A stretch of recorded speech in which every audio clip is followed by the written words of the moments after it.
This podcast is a member of the Place to Be Nation family. Visit us at placetobenation.com, the only place to be in your pop culture world.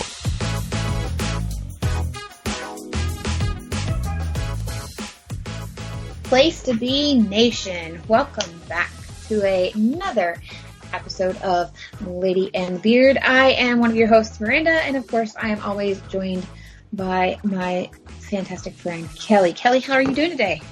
I'm doing well.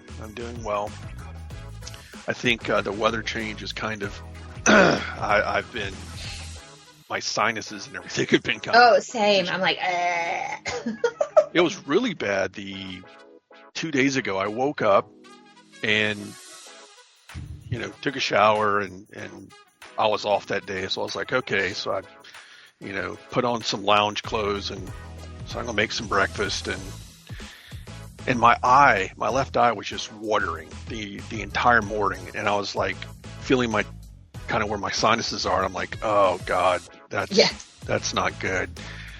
And, I had to just deal with that on and off all day. Like my eye would be fine and then like watery and just like feeling that kind of pressure around it. That's the worst too, because there's nothing you can really do for it. It's no, and the over the counter meds. I mean, they don't do. A lot of times they're junk meds. They're just there to cover the symptoms, but they're not gonna do a whole lot. So. Well, listen, I got a recommendation, and most people are going to think I'm crazy. So if you're a male listener, you probably have never thought of this.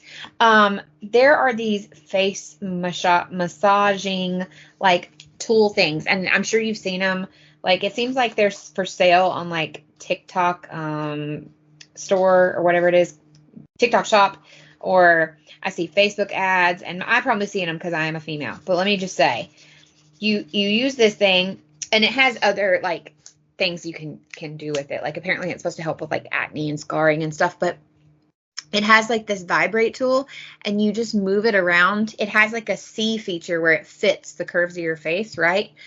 And when you have, major sinus pressure or you need, the drainage to actually happen, you run that thing over your cheeks and your brow bone, especially. People don't realize it, but across your brow bone, it makes such a difference. It's a huge difference. It's I think I found a cheap one for $40, and it's been worth it. It does. It just because that's part of the thing. I'm sure you do it too. Is when you have the pressure, you start trying to mush and massage your face, and we just don't have we can't make it work. Yeah. It's been fantastic. It helps a lot. But it's a weird fun fact with Miranda. So I think everybody should have one of these. But I do understand what you're saying. My eyes have been watering so bad. I was like, well, guess I'm wearing glasses for this foreseeable future. Contacts will go in the drawer. It was watering too much that I was like, I'm going to lose a contact. I can't. Yeah, I can't. Yeah, I can't imagine wearing contacts and having that kind of those sinus issues because it's well, for one thing, I'm one of those people that really can't put things in my eye. Yeah. It definitely is a learning curve, but I have been wearing contacts basically since about 6th grade. Mm-hmm. My glasses situation. You know how thick they are. For anyone that doesn't, my glasses got used one night at D&D at Kelley's house for drunk goggles. Yeah, I think was it Julian who put your glasses on and said that?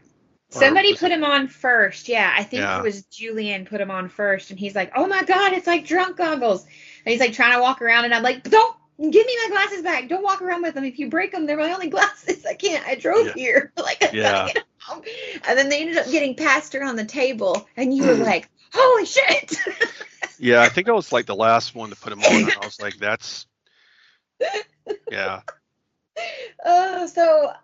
When I was in 6th grade, I got my braces put on, and so I have glasses to that extent. They're that bad.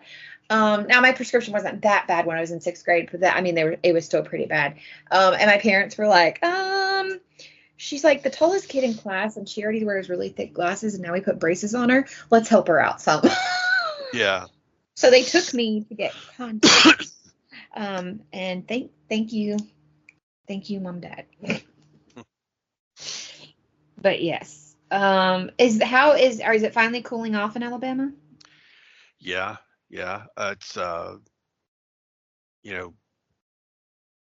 mornings are a lot cooler. I know, like I think it was down like in the 50s or maybe the 40s one day last week when I got up to go to work.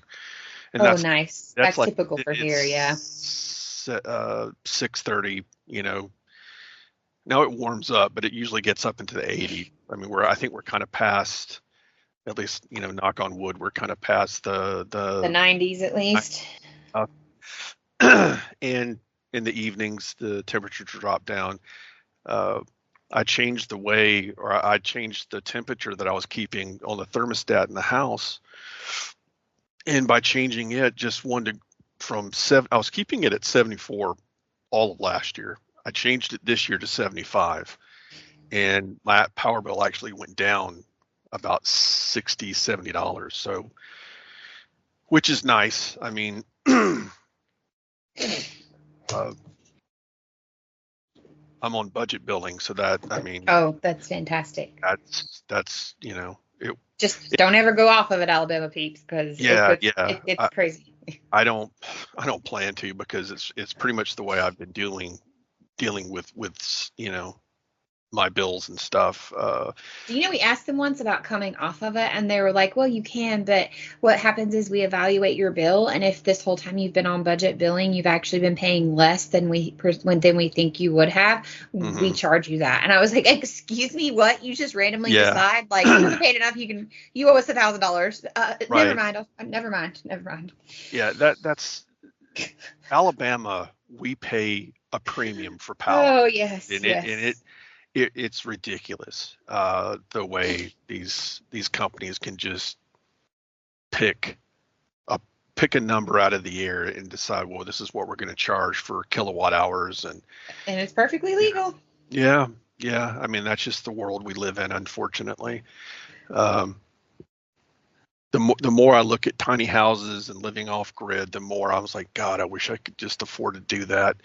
Some of those tiny houses are actually pretty fantastic. We looked into a few of them for my mother once. So yeah, I mean, the only thing is, like, I would have to find some land to put it on, because you can't have one within the city limits of Enterprise. I mean, it's weird. They treat it like a trailer situation. And to me, it's just like, if something happened and God forbid, like, bad weather came through and just damaged my house significantly, where I'd have to have it rebuilt. If I had my druthers, I would just have a tiny house built here on this lot. But no, they wouldn't allow that. It'd be like, nope. Or what would they do if we came in and put a community of tiny homes on your lot? Well, that's they would have a fit. The city council would probably, they'd show up with pitchforks and torches. And October, forks and torches are pretty appropriate, Yeah, that's true. But I mean, that's I would be fine if I could afford to just get a little piece of land and have a little house, and but the only bad thing, you'd have to, like my friend who moved out of Enterprise, my coworker, he moved to I forgot the town he moved to, but he moved out. He's got his own patch of land and his trailer and everything, but his internet is horrible.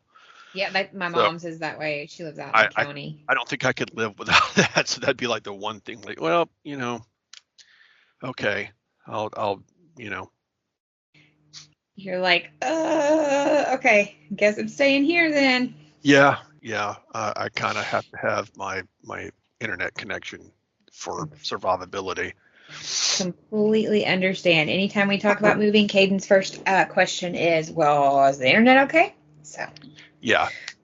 but we need internet, especially in the month of October, because it's spooky. The world is spooky, but we want a different kind of spooky, and we want to make it spooky on the inside. And Kelley and I are actually both fans of horror movies. I'll have to admit, a lot of modern horror I really don't get into. Hmm. And I'll go ahead and, well, let me say why. And I'll preface this with, before people yell at me, there is some horror I can't handle, because basically if it has anything that's like a lot of stories that include like attacking they all attack someone. I'm trying to find the right words here so that algorithm doesn't. Is Yeah. it?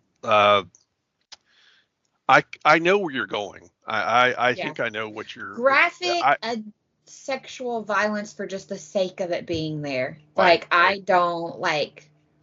I'm. I can't Yeah. handle it. Like, I know I, people love Rob Zombie's movies.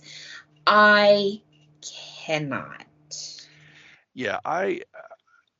There's a limit to Hmm. like the amount of like gore, and I'll get into that as we talk. But yeah, I'm in the same boat you are. I don't.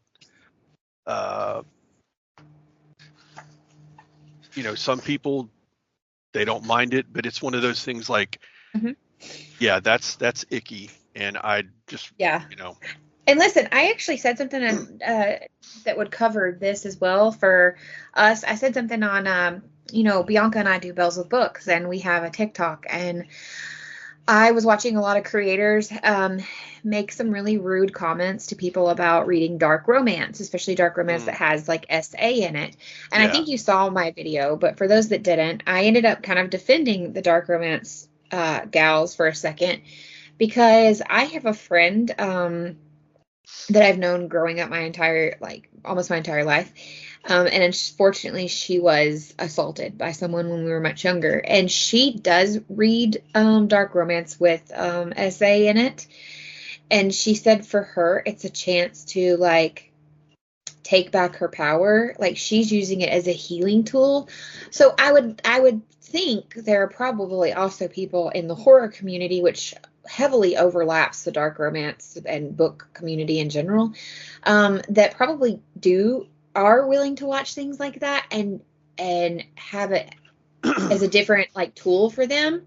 yeah, It just doesn't work that way for me. So um I am always open to suggestions of horror movies, and I'm not going to tell someone they're wrong if one of the movies that I can't do is on their list. But I just find that a lot of, well, let me rephrase that. Most recently, more of it's been going back to like the psychological horror or just gore horror, which I don't mind gore horror. Um, but I have a hard time with, if you remember, especially in the 2000s, the early to mid 2000s, I would say. You had a lot of like the remake of The Hills Have Eyes, hmm, Rob Zombie's, House of a Thousand Corpses. Um, just those are the first two that come to my head, but there was a bunch that like an assault happens, but it doesn't really, in my opinion, add like it makes it scary. Like, it doesn't really add to the actual storyline. right, So I don't like that. That's what I'll yeah, say before we start talking about the movies as in general. I don't understand that kind of attack just for having it in the movie for shock factor. That's what I yeah, was trying to say. yeah, I yeah, don't like things like that for shock factor. There are times when you're trying to tell a story and that an event is part of the story, but doing it just for like shock and wow and like to scare someone, no, thank you. yeah. I can't. So, we have a list of our favorite horror movies, which I came up with this list really quickly. I don't know how long it took you, but I will say, even though I came up with it quickly, I still felt it was hard. I still felt like I was like forgetting something. Yeah, I've as we've been uh chatting, and uh, I'm like, I've had to rearrange my list a little bit because I was like, okay, well, um, yeah, I mean, the thing with horror movies, like horror movies have like all these subgenres Yes. that kind of, some of them intercross, some of them. I mean, it's like you have the stuff like I call torture porn. That's I all of don't these like. kind of Yes, movies, that's a good. and Yeah, I don't and like that.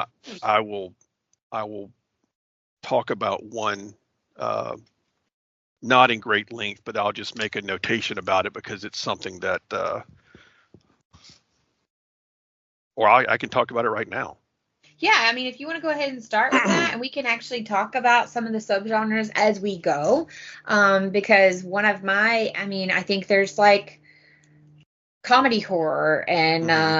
there's paranormal horror, there's thriller Yep. horror, there's, like you said, kind of like the torture porn horror. You've got There's, your cosmic horror, mm-hmm, and then you've got the 80s slashers, mm-hmm, and even the modern slashers. You have them, but the one movie that it's not on my list, but it's one I want to kind of discuss as far as like we were talking about the things that we're not too thrilled about, and, mm-hmm. and stuff that we really don't want to see, and it's not what we watch horror for. Is like the movie Hostel. Yeah, It's a movie that I heard about. But I I didn't acknowledge it because I was like, well, I don't want to watch that, and yeah. my friend, Hillis, this was years ago. He had rented it and he came over and he was like, "Hey, I want to watch this." And I was like, "What is it?" And he was like, "Hostel." And I was like, "Oh God, I really don't." And he's like, "Well, And I was like, okay. You rented it. I mean, we were going to watch, we're supposed to watch a movie tonight. So, Mm-hmm. and I didn't specify anything. So You're like, I okay, watched well, yeah, it. And, it just wasn't, it wasn't a really good film. You had kind of a basic storyline. You have these guys that are backpacking in Europe.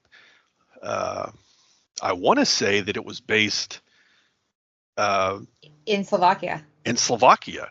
It And is because, it, fun fact, really quick for you, the Slovak government, after this movie came out, because it turned people off so bad, even though mhm, it's just a fictional horror story, yep. from visiting, and they had this like preconceived notion about Slovakia after Hostel came out, that the government and the tourism committee invited the director and the writer and a few other people from the film to actually experience Slovakia tourism Hmm. and like understand that it is actually a beautiful country. I Yeah. lived there for almost 2 years. Yep.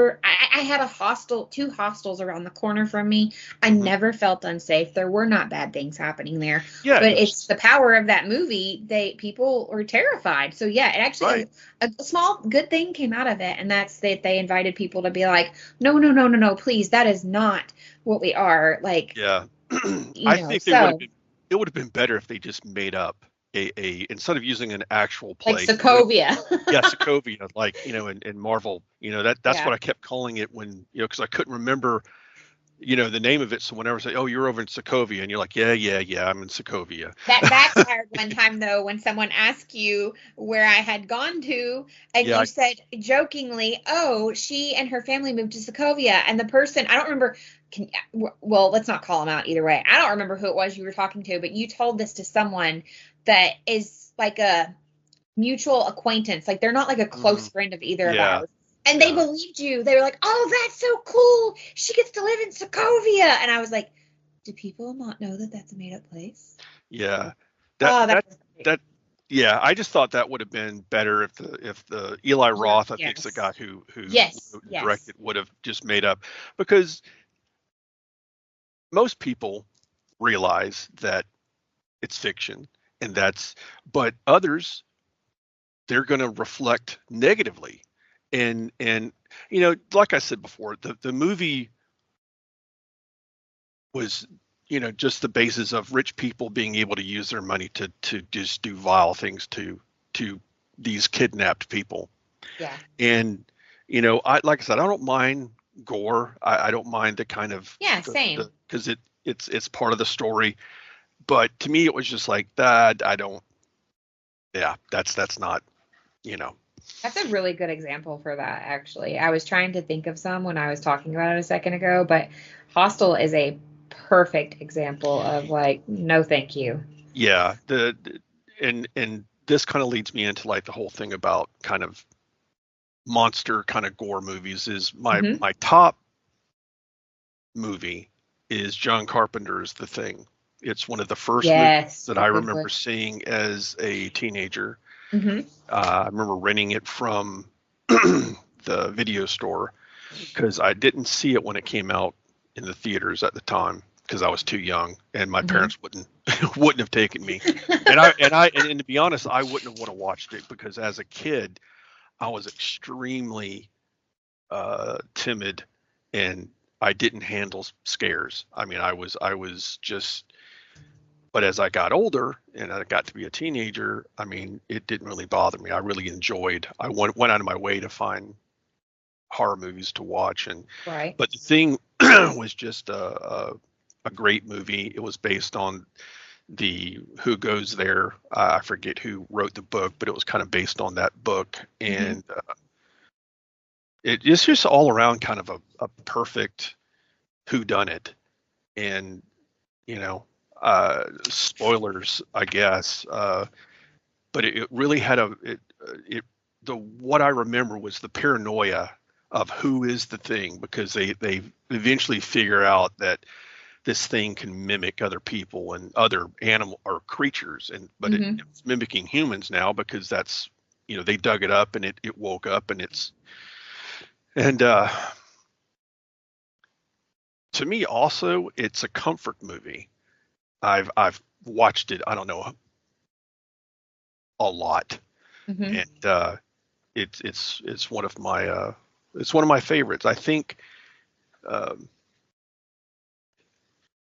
I want to say I think to me it's just kind of like the perfect horror movie in just the sense of, you know, the practical effects were amazing. Even to this day, they creep me out when, you know, as much as I've seen it. I mean, they're just, you know, the hair on my arm, you know, pops up whenever certain scenes come up because it's still just like, wow, they did that practically. I a huge fan of practical effects. I understand CGI and I understand certain ways that's a good thing, but it doesn't beat like Tom Savini or some of these other makeup artists that just have Hmm. done tremendous work in practical effects. That, you know, that head exploding, that Well, was a that's what they had then. That's, I yeah. mean, if Right, you're there looking at were, it like, yeah.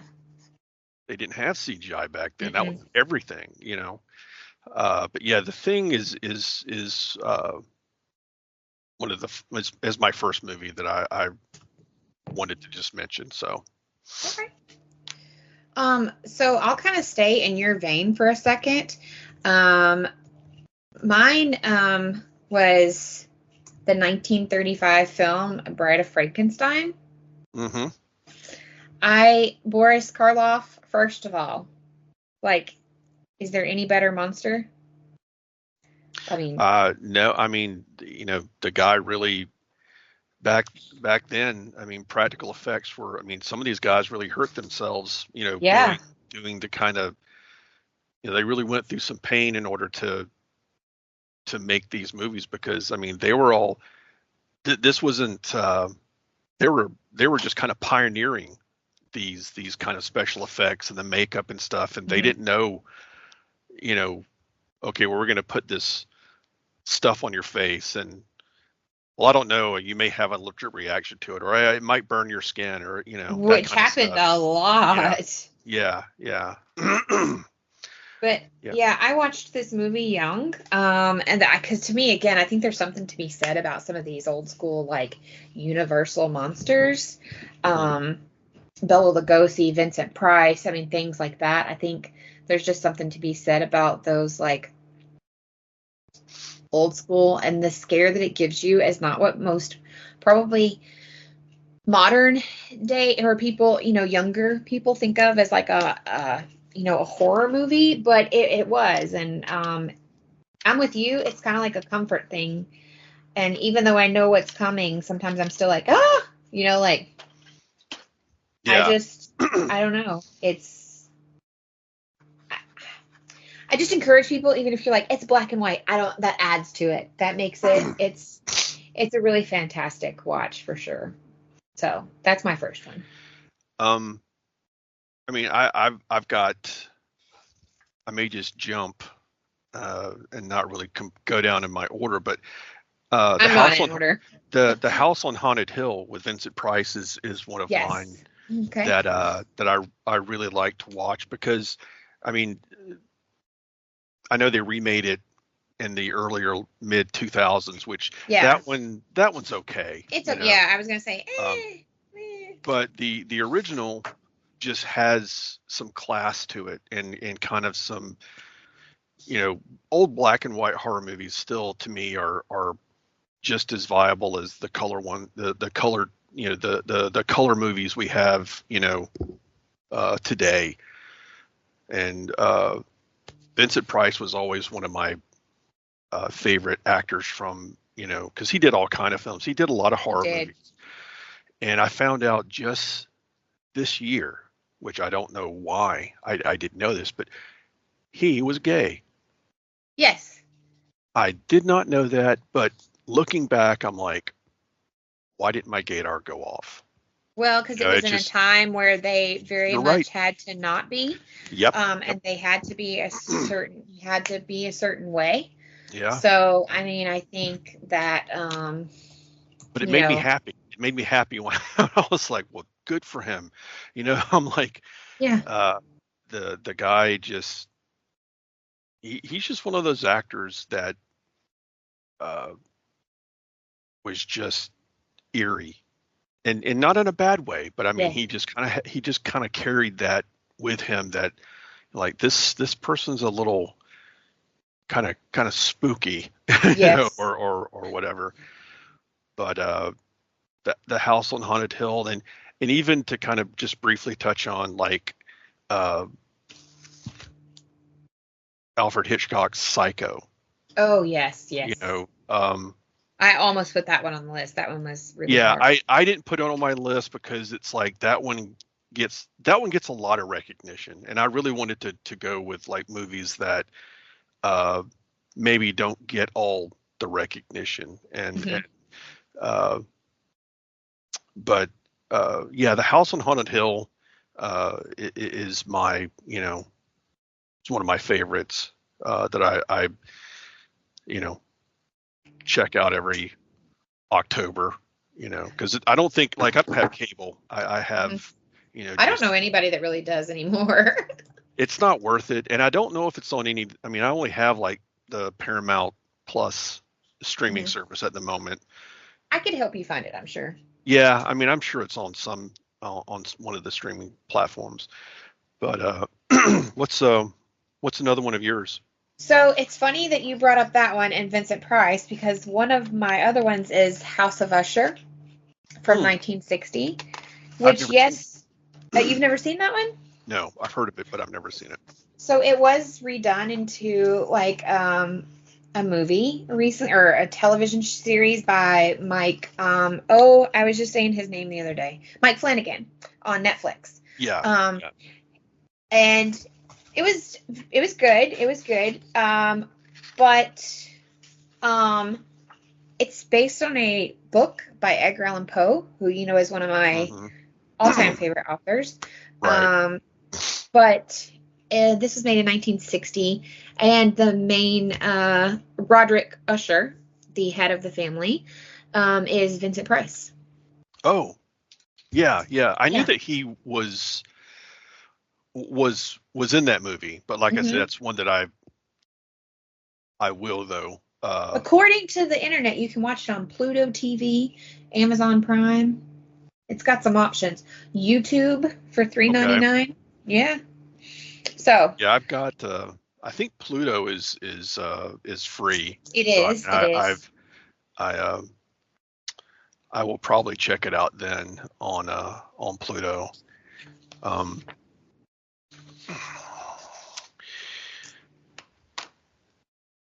so were you finished on that one? Yeah. Yeah. Go Oh, for it. okay. The next one is another one from like The Thing was done by John Carpenter, and this ooh, excuse me. This one is another one of his. Oh, sorry. It's called The Prince of Darkness. Hmm. Came out in the mid '80s, and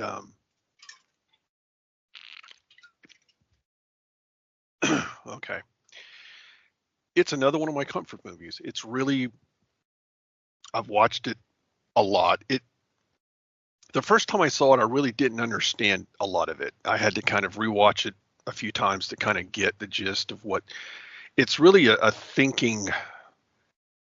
It doesn't have like a whole lot of like kind of gory moments. It's Hmm. really kind of like you need to really listen to the dialogue. You really need to kind of figure out what's going on. It's kind of Lovecraftian is the Okay. best way I can kind of describe it because I really don't want to spoil it for anybody out there listening that may have never heard of it and may want to see it. It's worth a watch.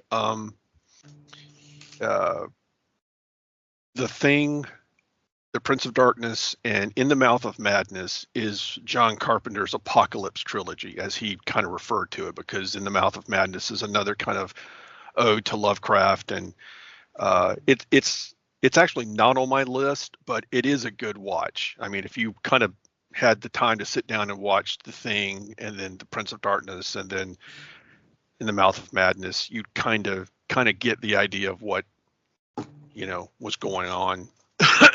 um, And did he mean for them to be watched kind of like in no, succession or no, just? because like The Thing when it came out, it was killed at the box office because I want to say there were so many other movies that came out, big blockbusters came Yeah. out, just totally overshadowed it. It wasn't until like the the videotape VHS boom of the 80s where renting VHS tapes, renting movies became a thing. You got the local video store, and then you had like the big box places, Movie Gallery, Blockbuster, where a lot of these movies gain cult status, and that's what the thing has got like a cult status to it. Hmm. uh, and even the Prince of Darkness does to an extent. um, but yeah, I think after he probably kind of looked at his films and kind of, because they're all kind of apocalyptic in a way. It you know not to really spoil things, but everything kind of ends on a downer to some extent, Okay. which some people don't might not like.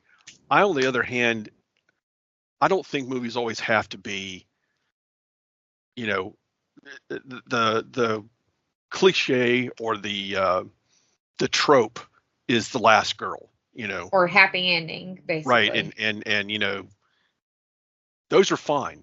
I mean, we've seen plenty of loss of the last girl standing, and she Hmm. managed to come through all this, and but sometimes it's a different thing to kind of go through a movie and you're not seeing a way that it's going to end well, and you kind of prepare yourself for that, and it does, and you're kind of like, okay, well, that was rough, but I enjoyed the ride. um because even like the ending to The Thing, they went and they did several different endings, and they really, Carpenter didn't, he was wanting a really, kind of he wanted a good ending, like any director wanted. I want Hmm. this movie to have a great ending, and it just came down to like, you know what? I think I'm just going to make it where there is no, you have to make your own assumptions at the end of the film what could have happened. I don't know what the word is used for, ambiguous, or is that the right word?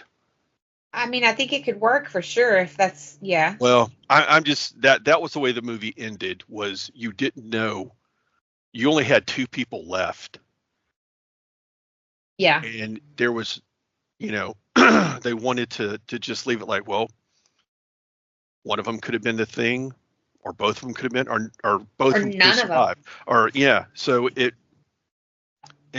just can, like, all these fan theories, and that's really cool to read fan theories on Oh, yes. That is, things. that's super fun. But yeah, that's yeah, that was mine. So Okay. Well, you said something in yours about it's not like a traditional in the sense of you were saying it's not like your typical like gore fest or anything like that. It's more of like a makes you think, correct? yeah, So right.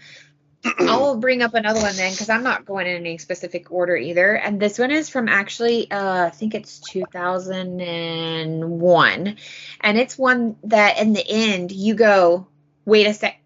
Wait a second. It's more of a like paranormal horror, but it also in the end, like you're trying to decide what did actually happen there. And it's The Others. Yeah. It's got Nicole Kidman as the main character, playing the main character. And I remember renting this one and watching it with Jerry. And at the end, I was like, what? Also, it has Christopher Eccleston in it. And I really like him. I don't think he gets enough like credit sometimes. He doesn't. So I really recommend that one. I know a lot of people that were like, it sucked. And I'm like, and listen, I guess if you think it sucked, you think it sucked. But at the end of the day, I'm like, no, you really have to think about it. Because when it ends, you're like, so, But it did get an 84% from Rotten Tomatoes. So, I mean, I feel like. I think most people that don't like it is in the minority. I think, like, I've seen clips, but I've never actually sat down and watched it. Everybody like you, everyone that has told me about it loves it. I've had one person tell me otherwise. So yeah, I would say probably the people that didn't like it are kind of in the minority. Or maybe they didn't understand it. Like, I'm not being rude and being like, you're not smart, but like maybe they just didn't get. I mean, because even the first time I watched it, I was like, but meh. It's like very gothic also. So there's parts where it's like dark, and I mean like visibly dark. Yeah. Like, yeah. And I know that turned some people off because there's been a few movies in the past where I'm like, turn the light on. Yeah, turn a freaking light on. I'm not a fan of the big light either, but can't you use a lamp? Like, come on. Yeah. Remember the X-Men? Yeah, the X-Men movies when I was like, why is it so dark? Yeah. Yeah. Yes, yeah, I love this movie. I think that's a good one. I just made a little notation since I haven't watched it, to maybe find the others and check it out. I want to say I think my friend Jesse has it on his media server, so I ask Danny or Danny. Okay, so my next one is, again, I'm not trying to do a theme here, but it is another John Carpenter movie, and you like what you like, right? It's the classic. It's Halloween. It's I remember this is another one I had to rent back in the day because when it came out, I wasn't old enough to go see it. But I got to see a lot of these movies on VHS because I was, I had my Blockbuster video card and whatever. But Halloween, when I first watched it, it wasn't like the movie itself is not. I mean, it is scary. I mean, there are some moments, but it's not really super gory. There are some violent scenes in it, but it's like it's not like the I mean, the later movies got a little more Yeah. rough around the edges, but I don't really mind that. But this one was just kind of uh, you didn't have to rely on that because the music, the pacing, uh, just everything about it was very it very much led to this eerie kind of feeling. And there's one scene where uh, Jamie Lee Curtis is looking out the window and she thinks she sees like it's this clothesline and Oh, Mike yeah. and Michael's standing staring at her from it, and she kind of does a double take and she looks back and he's not there. And it's scenes like that, the way, that just to me are still kind of creepy when you know watching it back then, and even I've rewatched it quite a few times since then. I watched it, I think maybe it was the first or second movie I watched at the beginning of October. But it's one of mine. I mean, I don't have the Friday the 13th listed on this. It is another classic kind of slasher film from back in the day, but to me, uh, I don't know. I think Michael scares me a little bit more than Jason does, and I know there's probably a lot of folks that may like the Friday the 13th films, and I'm by no means pooping on those by not having it on my list, but it's like I didn't want it to be kind of like redundant. I mean, 80 slasher films across the board were all pretty much Yeah. good in their own right. That was kind of the resurgence of horror movies in the 80s. And I mean, I'll poop on some of those Friday the 13th just a little bit. I won't well, lie. I mean, Because they're like, after the first two to me are kind of like, because the first one wasn't even Jason, it was his mom, which I thought was a brilliant kind of setup. And then the second one led right into, but yeah, after Jason goes to space, I'm like, what are which, we doing? What are we which, doing? which that was a guilty pleasure watch for me. Sometimes I will watch Listen, it. we all have some of them that like guilty pleasure, hate watch, whatever you want to call it. Like, it's allowed. It's allowed. Yeah, it's so goofy that I've watched it a few times. Listen, you have to. Yep. Fun fact about John Carpenter, a lot of the things in Halloween are based upon the area that I kind of grew up in, because John Carpenter in the 50s moved with his family to Bowling Green, Kentucky for his dad to accept a job at Western Kentucky University, which is the college I attended. So he has a lot of things. People used to say that he filmed some of this stuff in Kentucky. He actually did not, but he based many different things off of Kentucky. So didn't know if anybody knew that, but I thought that was really cool. That's really cool. I didn't know that. Yeah, he actually did go to Western Kentucky for a time. He was there for, I think it was like 2 years, but then he really wanted to become a filmmaker, and I'm glad he did. So he had to transfer because at the time, no university in Kentucky offered any sort of filmmaking degrees. Right. And that's how he ended up in USC and the brilliant filmmaker, composer, actor that he is today. That is really awesome. Yeah. So I'll kind of stick in that vein of slasher, but I'm going to go a little bit more modern. And one of my all-time favorite slashers is Scream. That's on my list. Is it? Yep. So, Scream came out when Miranda was a teenager. So, I mean, it was kind of like the movie that people were going to see. Came out in 1996.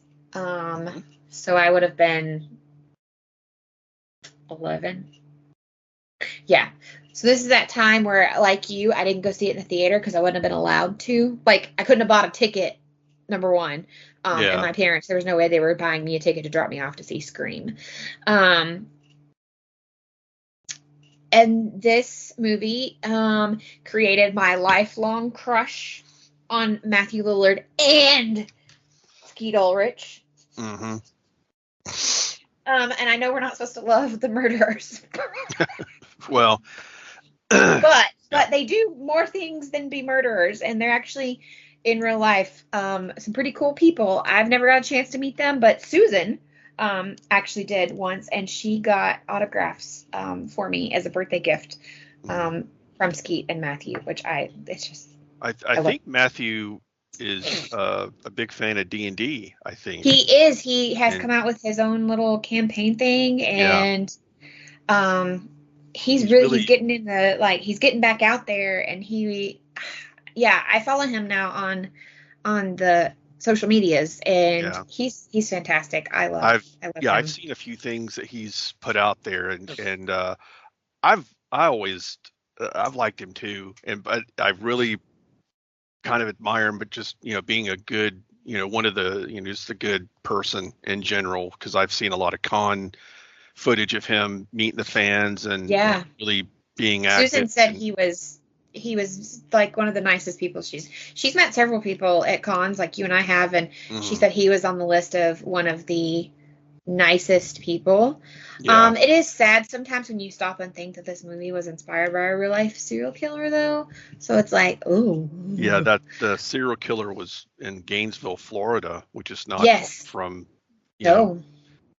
right below us, and we're here, and I've actually got a friend of mine who lives in Gainesville, and we've talked about it a few times. And I learned that just a few years ago, and I'm I'm bigger into the true crime. I mean, I wouldn't say you're not interested in true crime, but you don't like consume it like I do. I mean, I have like a couple true crime podcasts a week that I follow, kind of thing. Yeah. But he was the Gainesville Ripper. I was sort of prior to, like, I grew up watching Unsolved Mysteries. Love it. Forensic Files. All of these crime, reenactment shows, because I just was kind of fascinated by it. But I mean, there's, and I've gotten more into watching documentaries. Like, I got on this kick of watching all these things on Dahmer and Ted Bundy. Sometimes, I don't know if you're like me, but sometimes I have to take a break. Like, I mean, I really have to take a break sometimes. Like, I mentally, it's like, whew, that was a little much. Yeah, there's some crazy info, like, maybe you pick up, and it's like, especially with Dahmer, all the stuff he did, and it's like, whoa. Okay, I really didn't need to know that, and I think I'm going to stop there. Because I know there was a new one just came out, and I'm like, why are you continually putting out this stuff? I mean, we all know what he did. I mean, it's like, how much more can you I think the one that came out on Netflix a couple years ago was a little bit more like, it was just like him. It was like his life story kind of thing. It's Ryan Murphy that does this show. It's, it's this whole series called Monster or Monsters. Yeah. And they're essentially anthologies. And it was Evan Peters, who you and I know and love from American Horror Story. But apparently, I was actually reading the other day, we haven't really seen much of Evan in a while. And he said the continuous him portraying people like he did in American Horror Story, and then Dahmer, he said he's actually a very, like, upbeat, happy person, and portraying Dahmer, he said, wrecked him. It was, he said it just was too much. I actually have not watched, I usually love Ryan Murphy, but I've not watched any of those monsters that he's put out, and I will not be watching the most recent one, the Menendez one. Yeah. Because my understanding is he added stuff for shock factor and value that is not true. And those boys' story is already so horrific. Like, why did you need to add that? Yeah. Like, why did you need to do that? Like, I know it's a true story, and unless you came out and you said based on, but a lot of people went into it thinking it was more like of a dramatized doc. And Yeah, I will not be participating in that. Sorry, Ryan Murphy. Yeah, I remember that. I mean, that went on, I think, when I was a teenager or in that, because I remember seeing, court TV footage of Yeah. trial going, and it was the big talk over, everything. It just was a sad situation. And now we know even more. It was in 1989. Yeah, yeah, 1989. yeah. Yeah, it's. Well, touching on Scream real quick. Yeah, sorry. That's fine. I was 27 when I went to the movie. Sorry. And I remember pretty vividly because I went by myself. Nobody wanted to go with me from my gaming buddies. They all decided, well, we're going to game. And I'm like, I'm going to go to the movies. And I just ended up going by myself, which was fine. But I hadn't gone to the movies in a while. I especially hadn't seen a horror movie. And it's one of the rare times that I went to the theater to see one. And I was blown away. I mean, it was just an amazing film. It resurged kind of the whole movie, situation, and spawned a lot of knockoffs like I Know What You Did Last Summer and Urban Legend, and which are all fine in their own right. I mean, if you look at them for what they are, but well, I'll just go ahead, since you tossed one out. I won't talk in depth about it, but actually one of my other ones is, and it may be the time period that I grew up in. One of my other ones is I Know What You Did Last Summer. Yeah, I mean, I didn't see that one. No, I think I may have saw that one in theaters, mainly because I think, Sarah Michelle Gellar was in it. Yeah, she was. And I was hoping Her maybe and my brain just went dead. I love her so much. Jennifer. Yeah, Jennifer Love Hewitt. Yeah. Yes, she's another of my favorite actresses. Yeah. Yep. Yeah. But yeah, I mean, Scream was kind of a movie that kind of put no pun, it put new blood into the horror movie. It made it it had a resurgence basically of slasher films in the 90s, essentially. Now, the next one that I'm going to touch on, because again, it a lot of these movies have sequels, and it gets a little crazy, but yeah, this one was another one I went to see in theaters with a friend of mine at the time. It was Hellraiser. Okay. And that movie, this was when I was still a Christian, so this movie really weirded me out. Yeah, I'd say so. And I remember my friend and I leaving the theater, and this was on a Saturday night, and so it was like, we're leaving, and I turned and said, I'll see you in Sunday school tomorrow. And he's like, oh yeah. You're like, I need some Jesus after that. I need some Jesus after that. And I've watched it since then, quite a few times, and it's still there are moments in it where it's like, it doesn't have to be super graphic or gory. That stuff doesn't, really impact me, but it's other things, the otherworldly, the supernatural, possessions, that kind of stuff. Yes. that really unnerves me. But the first Hellraiser, I will rewatch, but all of the sequels are, and if you're a fan of the sequels, I'm more power to you. I just never got anything out of them. To me, it was like, that's the problem with sequels. They're trying to recapture that lightning, but they've already, you've done it. I feel like it's very seldom that they can. I mean, some franchises can do it. Let's talk about Scream real quick. They've had tons, but they've kind of switched things up. There's always this other character inside the Ghostface mask, which that's a really cool premise. It is. But even some of theirs have fallen flat. Yeah, Like, yeah. It's kind of one of those things like, yeah, I think I've watched like one of the most recent one, um, and I even thought, I was like, well, you know, it wasn't a horrible story, but I kind of was everything I was kind of predicting myself in my head as I was watching it was coming true. did you ever So try to watch the TV series that MTV did? no, I I didn't think know. it came out like around the time that you and I became friends, or shortly, like over there. I think it was around the time that you and I became friends that it came out, Yeah. or at least season Oh two. yeah. Okay. I Yeah, and remember now. MTV did it. Mhm. I actually really enjoyed that. Like, no spoilers to anybody because it's like newer, but like at the end of season one, you think you know for sure that there's someone that is not a ghost face, because let's be honest, in Scream there can be more than one ghost face. Yeah. Yeah.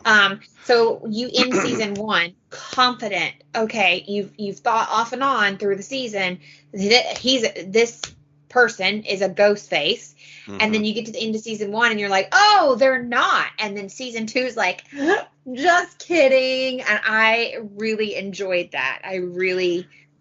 They really Yeah. made you trust this person, and so you stopped looking at them and you moved forward. I really enjoyed it.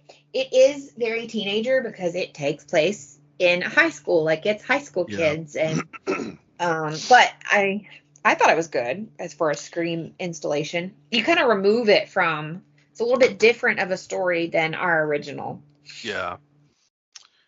Um. What What was your next one? 'Cause So I I've already, got. no, it's okay. I already did. I know what you did last summer. I really don't think there's Oh, a whole okay. lot to say. No, there's a whole lot to kind of like say. There's not a whole lot to say. It's a 90s Yeah. slasher. Scream made it possible. It has a pretty large cast of people. Um, a little bit of a silly like premise if you think about Yeah. it, but it tells an interesting story. And apparently, it is actually it's 3 films, and then there was a television series which I did not watch, but I would be interested. But it's based on a novel by Lois Duncan from 1973. Hmm. So which I've never read. As much as I am a huge reader, I've actually never read it. So maybe I'll have to do that because I'm still on a like spooky vibes read kick at the moment. Yeah. So maybe I'll try to get that. And apparently they republished it as like a tie-in, but I never read it. Yeah. But if we stick with the 90s for a second, and some people are going to tell me this is not horror, and you hush your face and like what you like. I'm going to go with Interview with the Vampire. Okay. Yeah. Which is And actually recently turned into a television series. 1994. I love this movie, which I was a huge fan of the book series as well. yep, I Anne read those. Rice, you're a weird, weird lady. You are a weird, weird lady, Miss Rice. Yeah, I read those. I I read those books. Did you ever I read the Mayfair Witches series as well that she did? mm, That apparently the witches overlap. They do show up in yeah. Interview No, with the I Vampire. never read the I read the was it the Interview with the Vampire, the Vampire Lestat, Vampire and then Lestat, Queen of the the King of Damned. the Dam, and then the Tale of the Body Thief. Yeah, there's That's the several. last one I remember reading, and that one was where I had really kind of overdosed on Anne Rice. I was Yeah. like, okay, I need to really kind of. It wasn't a bad story. I just was like, I No, kind of sometimes like you've indulged in something so much you're like, I need a break. yeah, I was kind of burnt out because I did the same thing with Stephen King because I Yeah, had I did that with uh, him once too. one of my good friends growing up. His mom was a huge Stephen King fan. She had a bookshelf. Well, she had several bookshelves with a lot of books, but she had a Stephen King section and these were all hardcovers. These were like Yeah. almost first editions. She actually let me borrow The Stand, and I want to say like one other, maybe it was it, and I devoured those and brought them back, and because I was good with her books, she kind of let me, uh, but yeah, the the Interview with the Vampire was a really, I mean, it was a big film at the time, and just, had a huge impact on uh, all kind of things from that time period. I would Everything. say, depending on your age, if you're a Twilight girly, then you were probably most definitely an Interview with the Vampire girly. Yeah, there was like a lot of like this was I was still in the closet, so like, but two of my friends that were uh, my two female friends that were I was really close with, all they talked about was all of this homoerotic overtones and all these things going Oh, on. absolutely. I have And a friend that calls this his gay awakening. well, I mean, I already knew, but I wanted He to, didn't. I wanted to I was so jealous that I couldn't kind of really get into the conversation and talk like the way openly they were talking about things, because Right. I was like, I was thinking to myself, God, I've got my own hot takes on this and I can't say anything. But regardless, it just really It hit with a lot of communities. yeah, Like a lot yeah. of people loved this. And it's like one of the Tom Cruise things that I love. Like, listen, he's a weird little cat. Like, no offense, Tom Cruise, but I this you're a hell of an actor. I'll give you that. And this is one Yep. of my movies where I'm like, woohoo, Tom Cruise. Yeah, I agree. I've So never been a huge Tom Cruise fan, and you know, putting the Scientology crap aside, uh, I won't dismiss his abilities as an actor, no, and he's the phenomenal.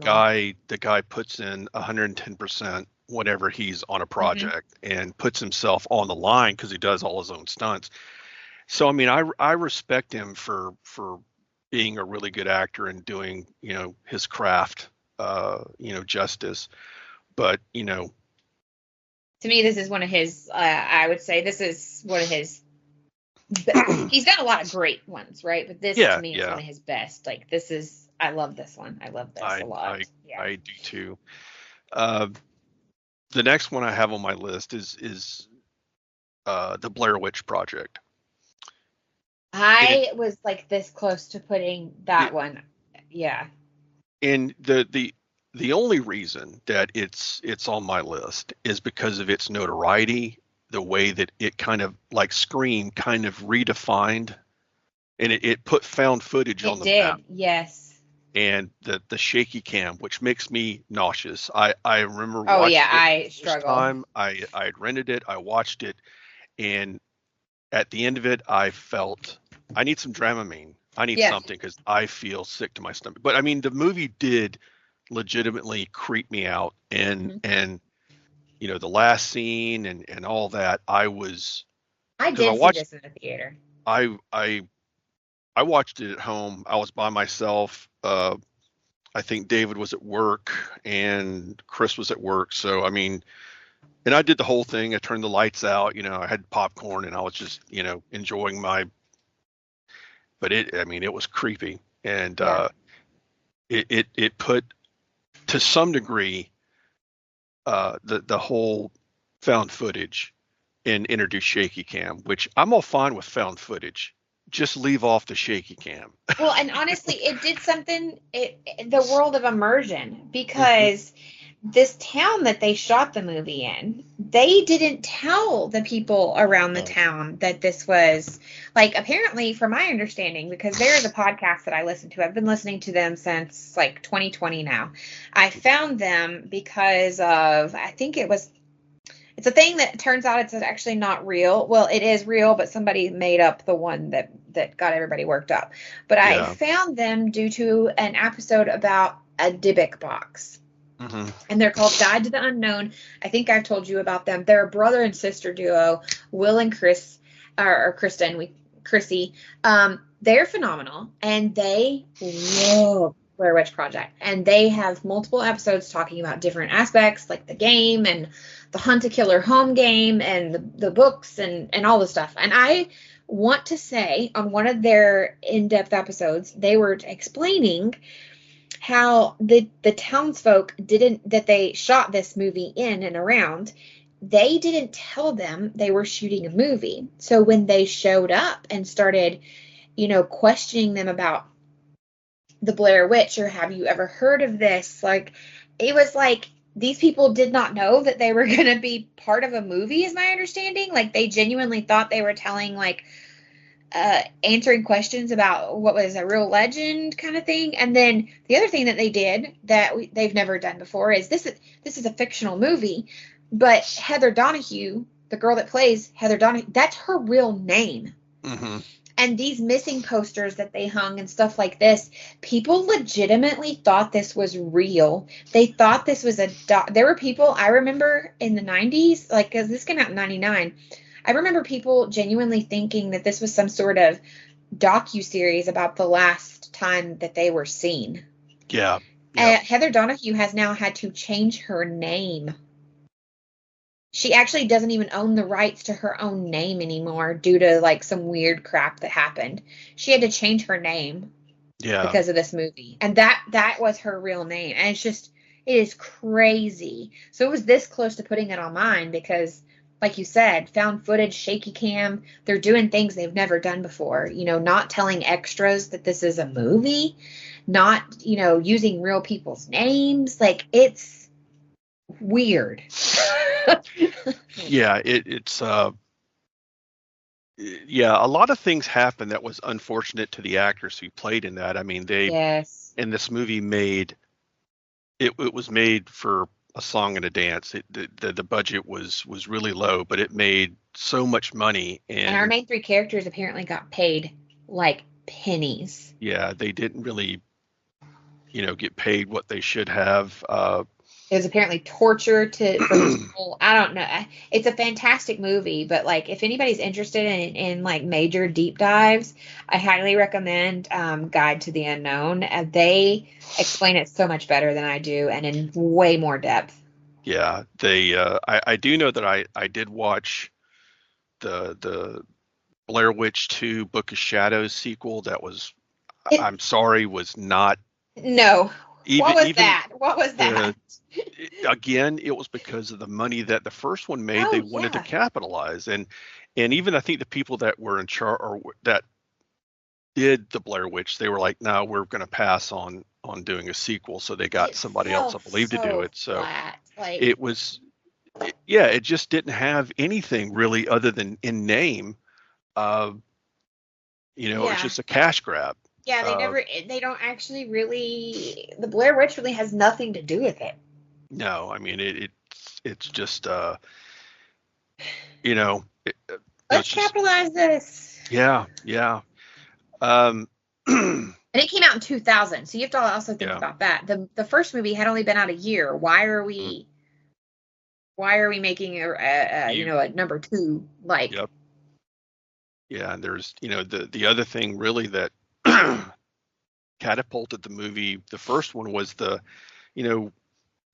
we had the internet and we had like certain ways to search things, but there wasn't like this huge, like, you didn't have a pocket computer in your in your pocket where you could like pull up, did Heather Donahue actually die or whatever. And plus they really marketed it that way. So I think the website, if you went to, was actually like missing posters, and it was like almost like help us find her, and it made it marketing seem real. Was phenomenal. I mean, whoever thought of doing that, I mean, was brilliant, because that was. Oh yeah, it was an extra factor. But at the same time, it kind of hurt these people's lives, and a lot. Was unfortunate.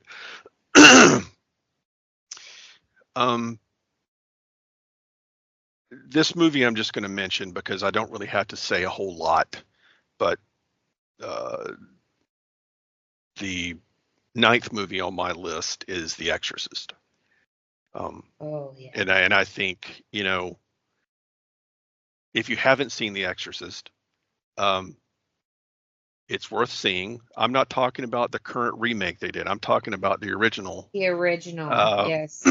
it's unnerving, and again, it's one of those films that has the whole kind of paranormal, supernatural possession. Another movie that I'll want to make an honorable mention is The Exorcism of Emily Rose. I Uh, didn't like it as much.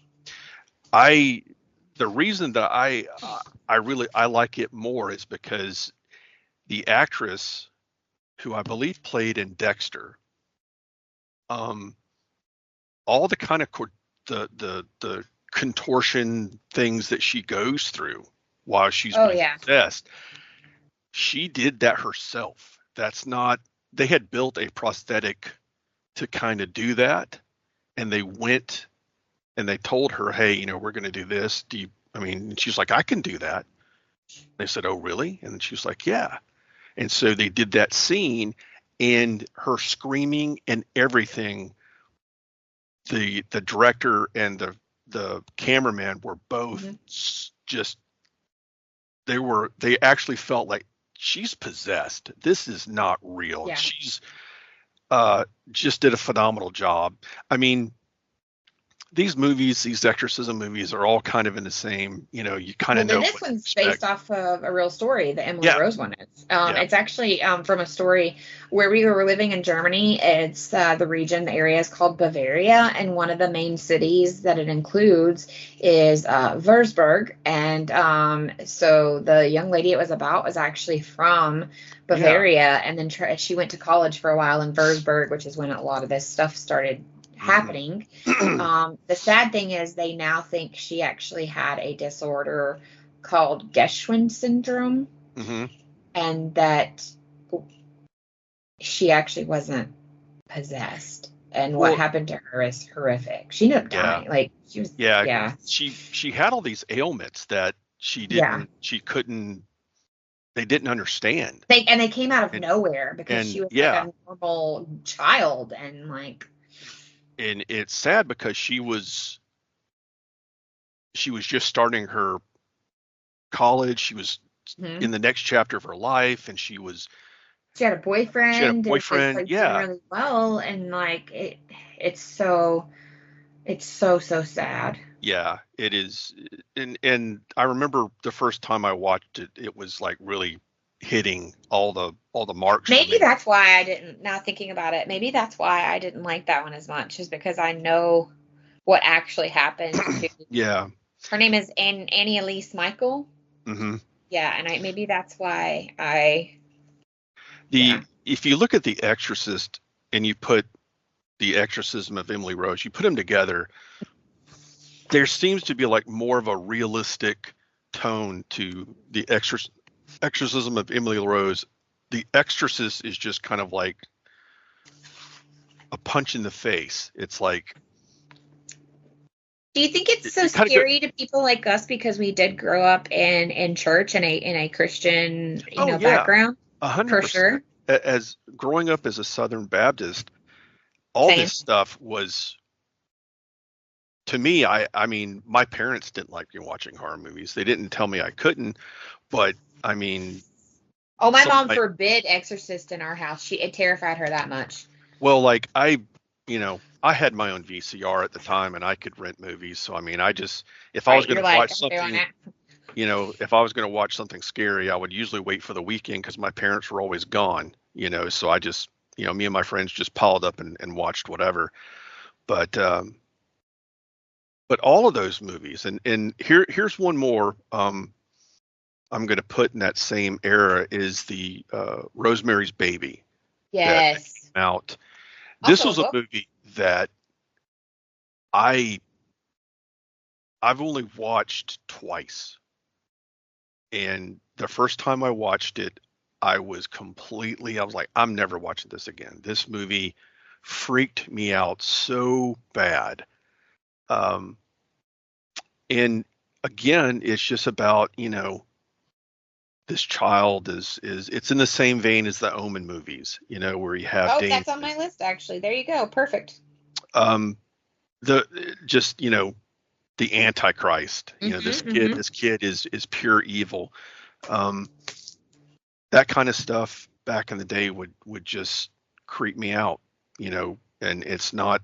Well, because most weekends and Wednesday nights we were being told how we were supposed to protect ourselves from those things. Right, and it just. But I was drawn to those kind of movies because it was. I mean, we watch horror movies to get some sort of, like, some people like being scared, and maybe that is the same for me to some extent. But I you know, uh, you, you also, I think, want to face maybe some things that you are kind of fearful of. And I mean, anything that was supernatural or of the devil or of, some, spiritual, realm outside of what angels and Christianity was taboo and evil. I wanted to see it for myself, Mm-hmm. which probably was, again, my whole rebellious nature of being closeted and really fighting myself.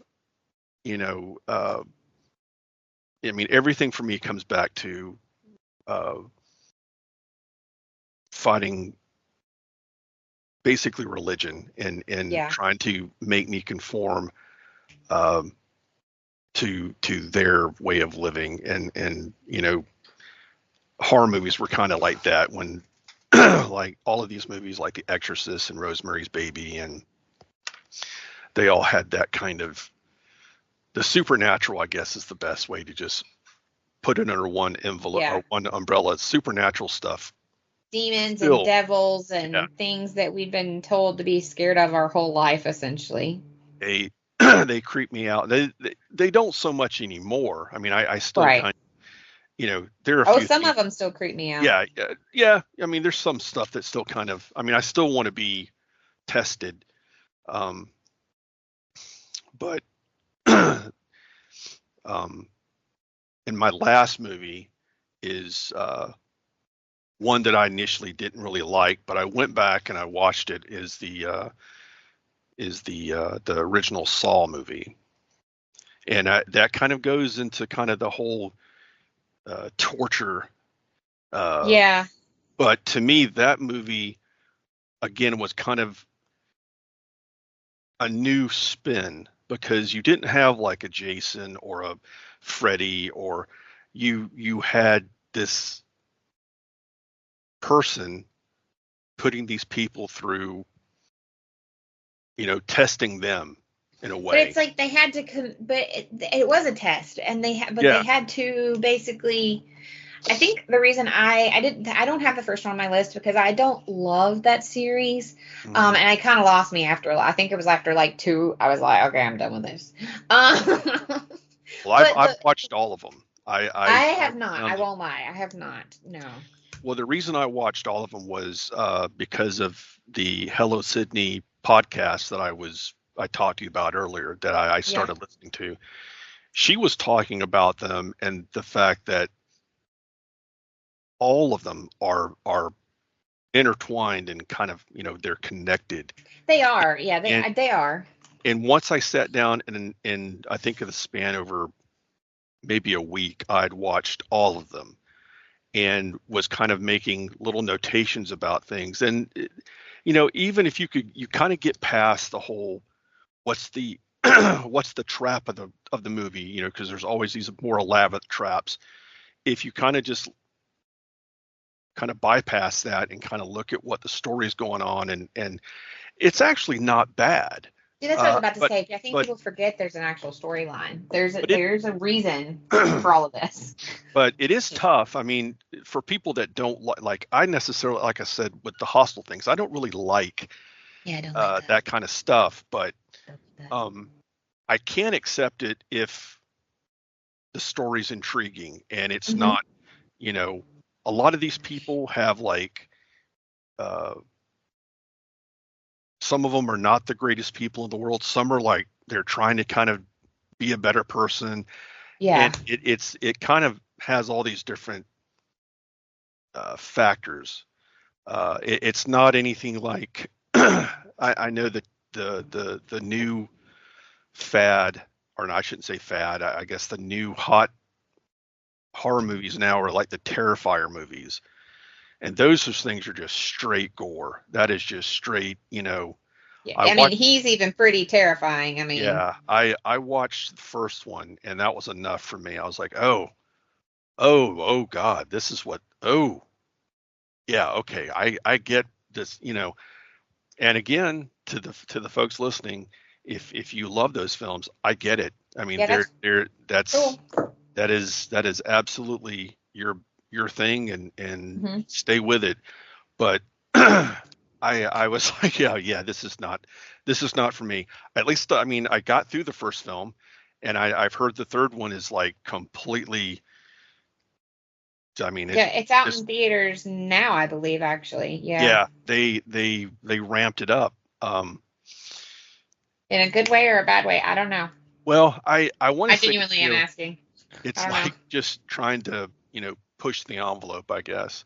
But a lot of folks that I saw that were coming in or coming out of the theater, uh, most of the stuff was positive. They liked it. It was a good film. So if you hadn't seen it, if you're a fan of it, definitely want to check it out. But yeah, Yeah, I guess if you're going to that movie, though, you kind of know what you're about to get into as well, it's is what I would also probably say. yeah, it's probably a Yeah. different experience going to the theater with other people that you know are all seeing it. I mean, they're all fans to some degree, probably. Yeah, and everybody knows what they're getting into, and Yeah, and that probably helps uh, the excitement of watching, a film. Um, did you have another on your list, or? I did. I don't know how, but I have three more, so I'll just go Sure, real sure. quick. So one of mine was Poltergeist. Okay, Um, yeah, I loved that movie. A lot of people are completely like freaked out by it. I don't know why, but it never freaked me out.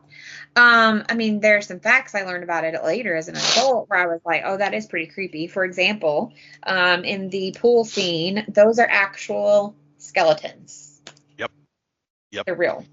And I don't Um, think they told the people that either. That they were did not tell. No, she did not know.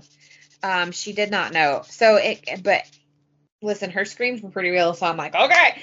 Um, I liked that one a lot. Craig T. Nelson, fantastic.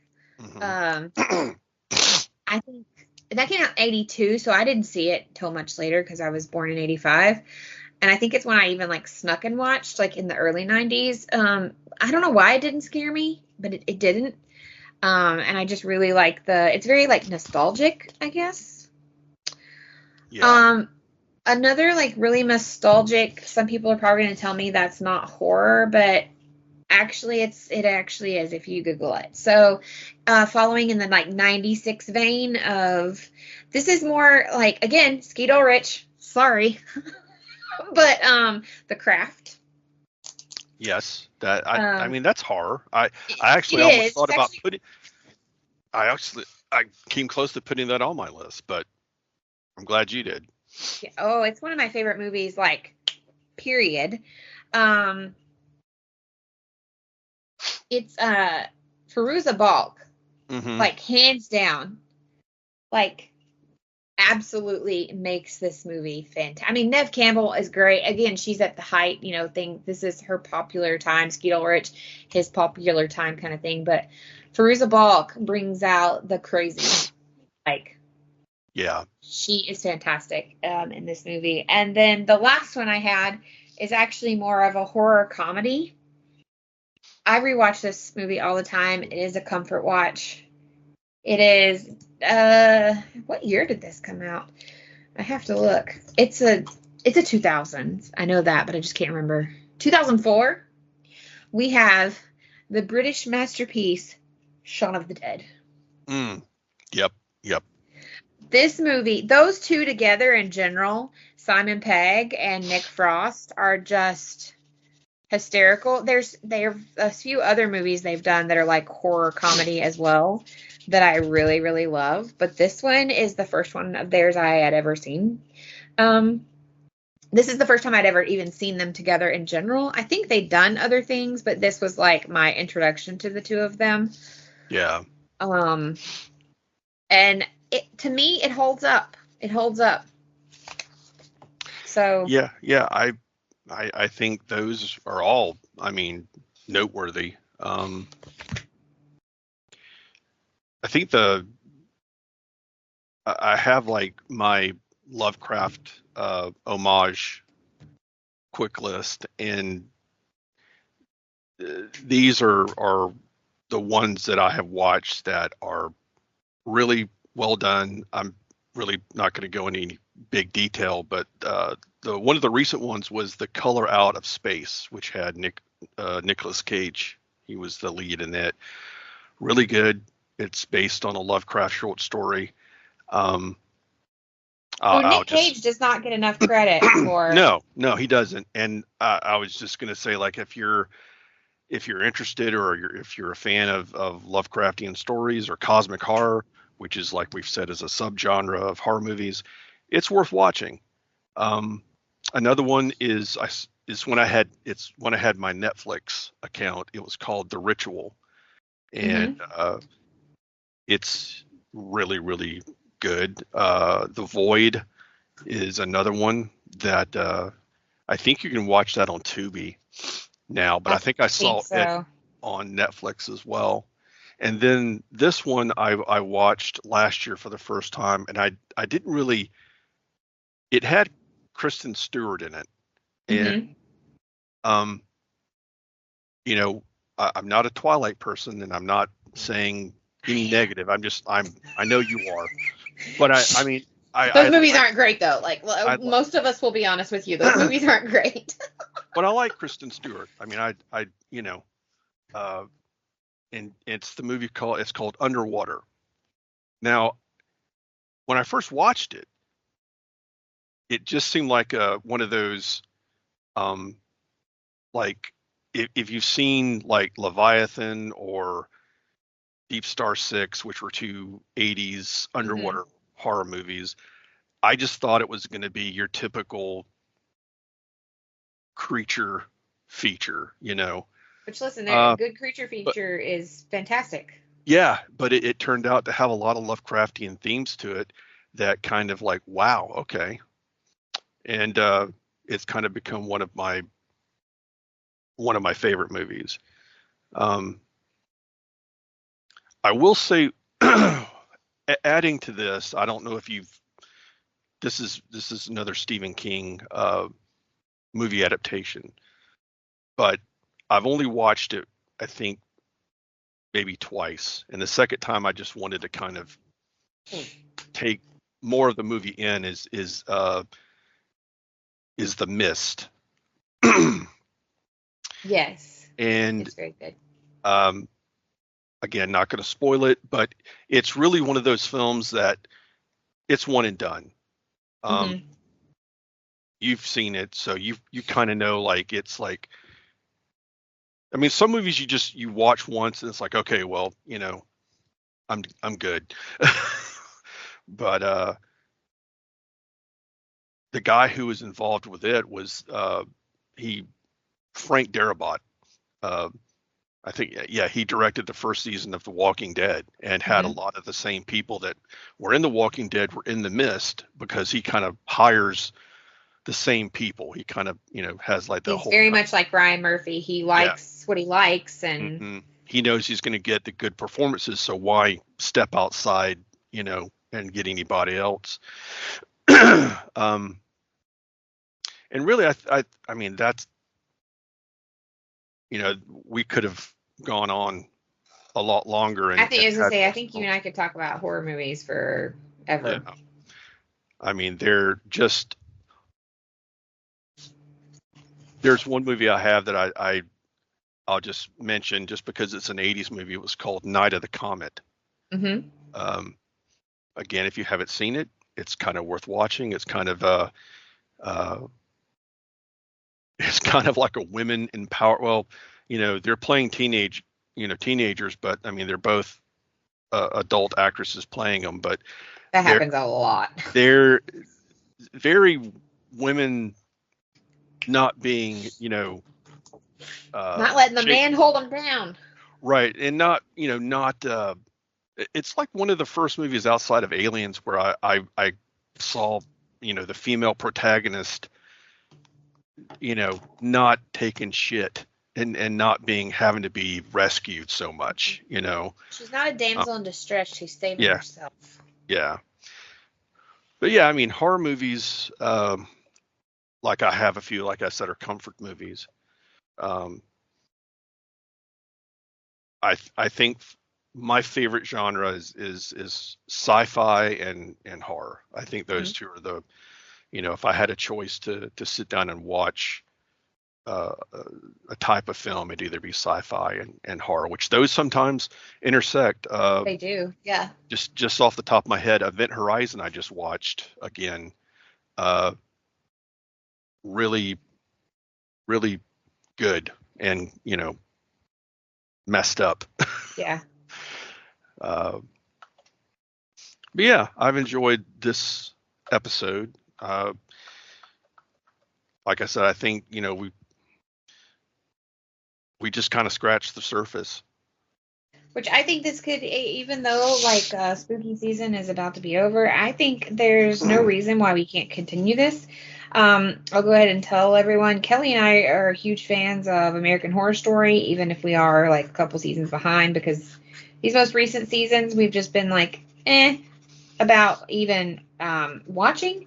But that's a topic we are considering going over is American Horror Story, our favorite seasons, actors, things like that.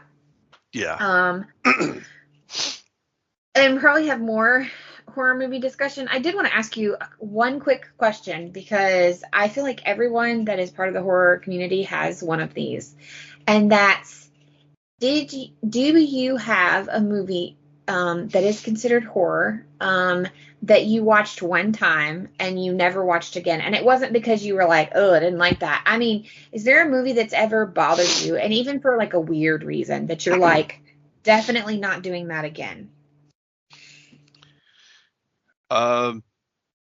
Yeah. The Human Centipede. Oh God. And let me preface that I didn't go out of my way to watch it.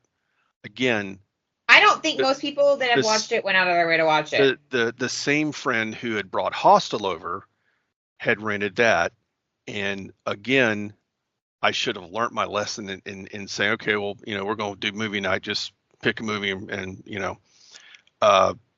because he showed up with that, and I again had heard through the grapevine about it, and reluctantly was like, okay, and I was hoping, I was like, you know what, maybe this movie is not. Maybe it's just a lot of. Maybe it's not. You're as like, can't be that bad. Yeah. Oh God, it is. It is. I regret watching it, and then like they did a part 2, and my friend was like, "Hey," I was like, "No, I've taken 2 bullets. I put in my time. Absolutely I put not. in my time." I said said, no. I'm saying this now because I haven't said it before, but when I say we're going to have movie night, I have a veto that I can use, and believe me, if you bring over some trash, I will veto it. And I said, because you've gotten me twice. Because in his own way, I think he knew that there were these, If he had already rented it and showed up, he was like, well, he can't say no. Yeah, and and thing is, he knows me. He knows what I like and what I don't, because he's heard me bitch and complain about things. So I mean, he knows. And after the Human Centipede, I kind of caught on. I was like, yeah, I'm doing the veto. I'm adding veto to our movie night. And if you bring something over that is weird, yeah, garbage, I'm going to veto, and we're going to watch something else. But yeah, I mean, again, that kind of goes in that category. And like I've said, if you're a fan of those films, okay, okay. I'm not gonna yuck your yum, but yeah, it's definitely not for us. It's not for me. It's just not for me. There are certain things that kind of push the boundary for me, and when it comes to, like we were talking at the beginning of the podcast about the essay of people in, mainly, women in film. Yeah. That is just, no, I can't. No, I I can't. can't do that. I mean, it's like, no. I mean, you can show me Leatherface with a chainsaw and he's, doing Chop whatever. people's heads off, Yeah, like chopping this, somebody's leg off. yeah, whatever, But whatever, when it whatever. comes to like that kind of stuff, and unfortunately, like in the 70s and the 80s, there was a lot of it going on because that Oh was yeah. kind of like, unfortunately part of the movie culture. Well, part of the storyline that started then was like the virgin thing, Yeah. Yeah, I mean, was it the last house on the left? I want to say. Oh yeah. God, I can't think of the director's name, but that was his like debut film, and he later on he did the the Nightmare on Elm Street franchise, Which is, but a buddy of mine had that film because he had a pretty decent horror library, and I remember I didn't know anything about it. And I was like, what is this? He was like, oh, that's, so-and-so's first film. He goes, it's pretty good. And so I took it home and I got 15 minutes into it. I was like, no. yeah, it's I took it back. I was like, yeah, I couldn't get through this. He's like, yeah, it's kind of rough. And I was like, kinda. And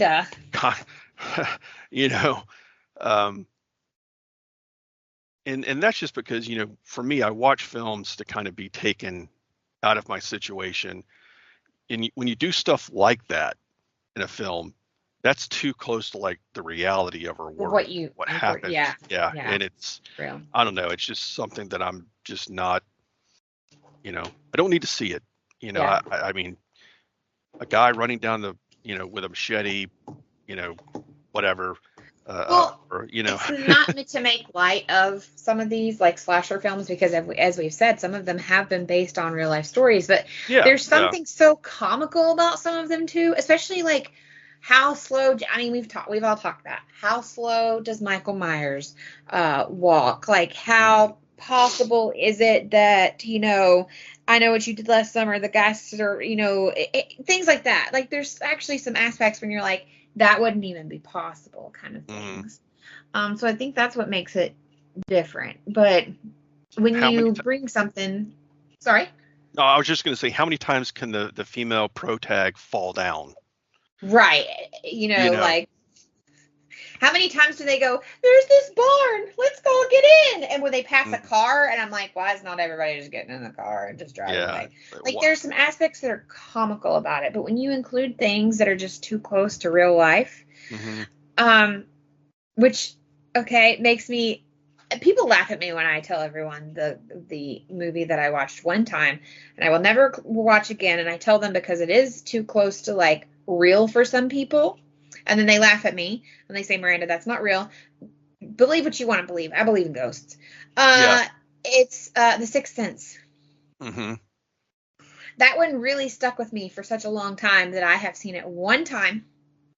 My cousin and I rented it and watched it together. And I love ghosts. I love a good ghost story. Adore it. 1999 again. We're seeing a theme here. Bruce Willis, fantastic. But no. Nope. Yeah, I completely agree. I mean, sometimes they're films that sometimes they just do the job the first time, and you get everything you need out of it, and you're good. You're good to go. You don't. It's like I was talking about The Mist earlier. I have rewatched it one more time, but just because of how the movie really hit me, I'm like, just don't want to go through all that again. But yeah, I think, as far as the list that we've both come up with, it's a pretty good little sampling of all the kind of different times. And, so. Obviously we have repeats. Like, I have a lot of 90s. You have a lot of 80s, but I think that speaks a lot to when we grew up and what was prevalent and what was popular. And so I always find that interesting as well. But I loved the kind of the diversity. We had some funny, we had some poetic, we had some gory, a little bit of everything. So maybe we'll do this again and pick do all comedies or something. But yeah. Where can people find you on the interwebs if they would like to? My Instagram, like I've said, is really the only place that I kind of frequent, and that is Tenzel 2814. I just post comic book and nerd related stuff. So I do. If you message me or whatever, I will respond, because I don't get a whole lot of messages. So if I see something, other than from you when you send me TikToks. Yeah. But yeah. Cool. I am on TikTok and Instagram at Mom's a Nerd. Those are my public places you can follow me. Of course, here at Place to Be Nation Pop, we are part of the Place to Be Nation family.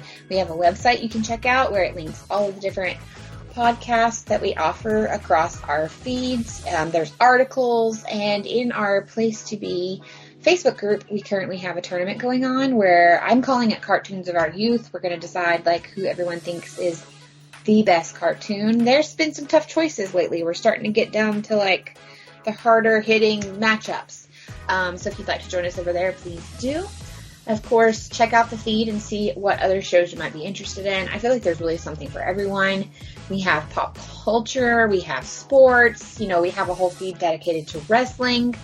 So if those are anything that you're interested in, please stick around and listen to some of the other shows and check those out.